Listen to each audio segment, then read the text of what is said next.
اس لیے دین سب کا ایک ہی ہے.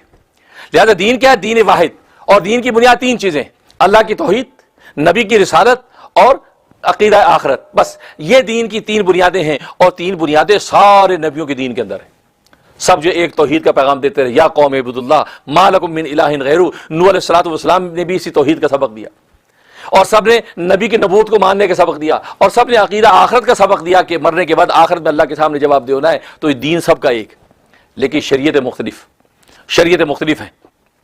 یہاں پہ ملت کہتے ہیں کہ کلیات شریعت کے کلیات یعنی فارمولہ کلیے سار کے شریعت کے ایک ہوں، کلیات میں فرق نہ ہو، کلی قاعدہ ایک، اس کلی قاعدے کے تحت آگے سارے کے سارے مسائل نکلیں، اس کو ملت کہتے ہیں.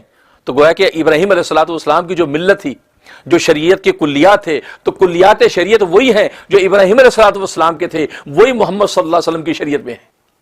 اور شریعت کسے کہتے ہیں؟ شریعت جزیات کے دین کو کہتے ہیں. جزیات الگ الگ، ہر حکم کے الگ الگ جزیات ہیں. تو محمد صلی اللہ علیہ وسلم کی جزیات الگ ہیں.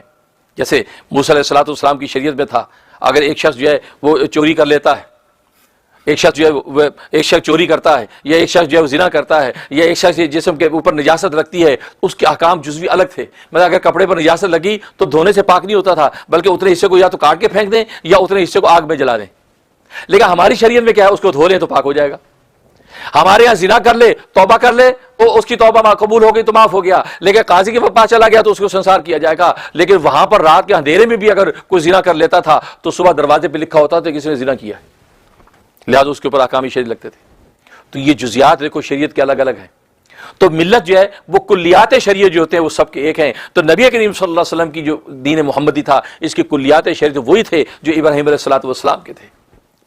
لہذا اللہ تبارک و تعالیٰ یہی حقیقت واضح کر رہے ہیں کہ اے مشرکین مکہ، اے یہود و نصارہ، تم جو دعویٰ کرتے ہو ہم ملت ابراہیمی کے اوپر قائم ہیں، نہیں، تم جھوٹ بولتے ہو. اس لیے تمہارے کلیات شریعت وہ نہیں. اس لیے اگر وہی ہوتے تو تم دین واحد کے نتیجے میں محمد صلی اللہ علیہ وسلم کو بھی اپنا نبی مانتے، لیکن تم نے ان کا انکار کر دیا. اس کا مطلب یہ ہے کہ تم دین ابراہیمی پر قائم نہیں ہو. اور جبکہ محمد صلی اللہ علیہ وسلم یہ وہی نبی ہیں کہ جس کی دعا ابراہیم علیہ الصلوۃ والسلام نے کی تھی کہ اللہ میری اولاد کے اندر ایک ایسا نبی بھیج دے جو یعلمہ الکتاب والحکمہ ویزکیہم، جو یتلو علیہم آیاتک. یا اللہ یہ سارے جو چار مناسب ہیں یہ سارے اس میری اولاد کے اندر کریں تاکہ میری اولاد کے اندر دین و ہدایت پیدا ہو. تو وہ محمد صلی اللہ علیہ وسلم ہی تو ہیں جو ابراہیم علیہ الصلوۃ والسلام کی دعا ہے.